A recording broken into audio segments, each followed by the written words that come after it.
Something a game that I play with my friends is I'll ask them to picture a room that we've both been in, or a space that we've both been in, and I'll say, okay, draw that space for me.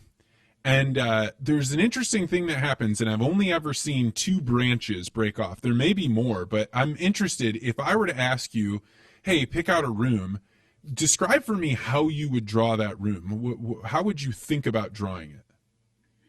If we would pick, sorry, actually part of that cut out. Sorry about that.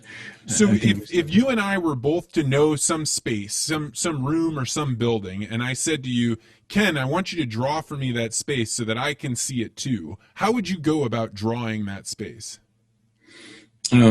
if we both knew, if both of us knew a space, yeah, I guess, how would I draw the space? So I guess um, I would try to draw the landmarks that are most likely to help you remember which room I'm talking about or thinking Would it about. look more like a blueprint or would it look more like a painting? Um, Like, would you be in the subjective experience or would you be hmm, over top of it looking down? that's a good question.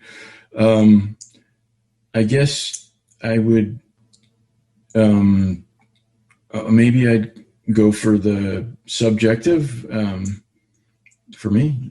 So because I don't know if you would recognize right away the overhead view because that's not the way we experience things. So I think I'd go with subjective. That's interesting, and I'm the same way. So it's interesting because I think there's really only two branches. I've only ever heard people describe it. So a lot of my Yeah. friends who are much more on the technical space, my wife is an aerospace engineer, my buddies are data scientists, right? They draw it from that blueprint perspective.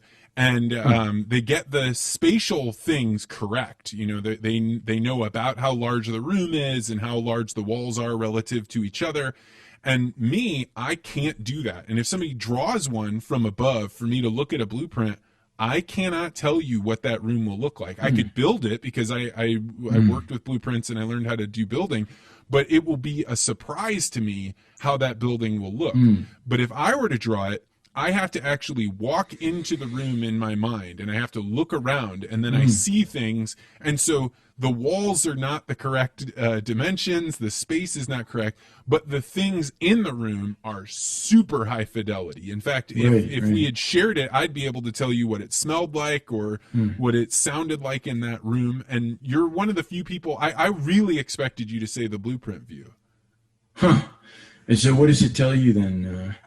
That what does it mean about me or somebody to take the subjective view? Well, I think that it has something to do with the way people record memories, right? And Hmm. I think it also says something about, and not always, but the way that you experience things like books or the way Hmm. that you experience maybe other pieces of art or Hmm. any sort of experience, right? Like, do you Hmm. view it from the zoomed out lens or is it Hmm. your own personal experience? And Right. I don't Right. know that that's necessarily true, but it's something that I find infinitely interesting who chooses which path. Yeah. I mean, it probably does tell you something about people's view of the world or how they think about things. Yeah. Maybe it is partly a subjective versus objective type of distinction like that. Yeah. I don't describe things objectively. Ultimately, I just think about the experience itself, Man, which that is is personal to shocking to me. me. I really would have expected you to be more of the objective, and it's probably some bias that I have towards thinking that people in the computer science Hmm. are, typically more on the highly objective, Yeah.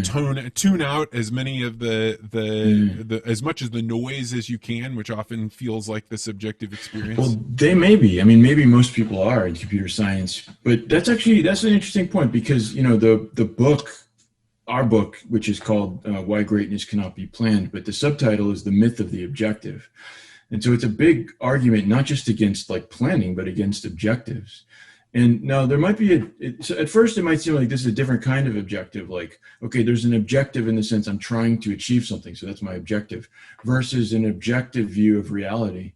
But I actually think those two things are very similar to each other, very connected to each other.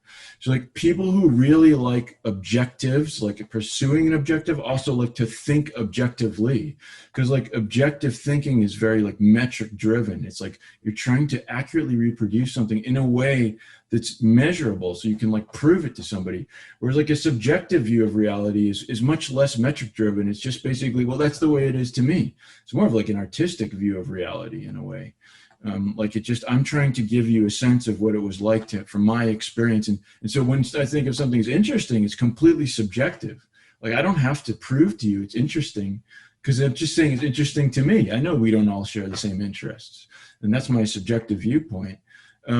And I think that this kind of subjectivity, this is interesting when you talk about computer scientists and you say, they might tend to be objective, because sometimes I've thought like there's a missing view of computer science, or at least artificial intelligence, which doesn't get talked about that much, because we think of it as a science, which is to think of it more as an art. Actually, I wrote a paper on this too at one point. But when I was thinking about this issue that like, if I create an algorithm, like a novelty search, am I actually behaving as a scientist, or is this more of a work of art?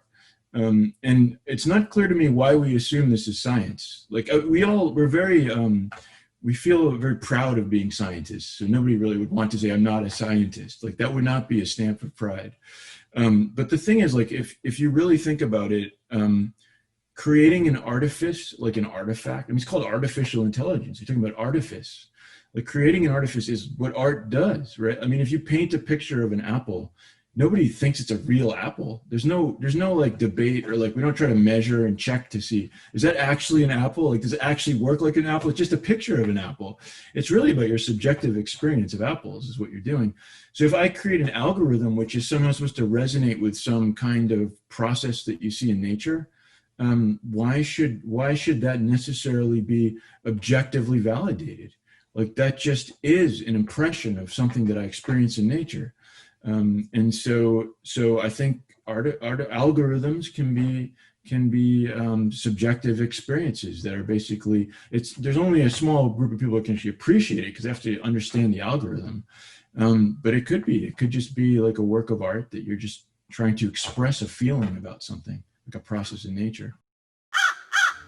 Thanks for checking out this podcast short. If you like this interview, make sure you hit the like and subscribe button and hit that bell so you always get notified about this podcast.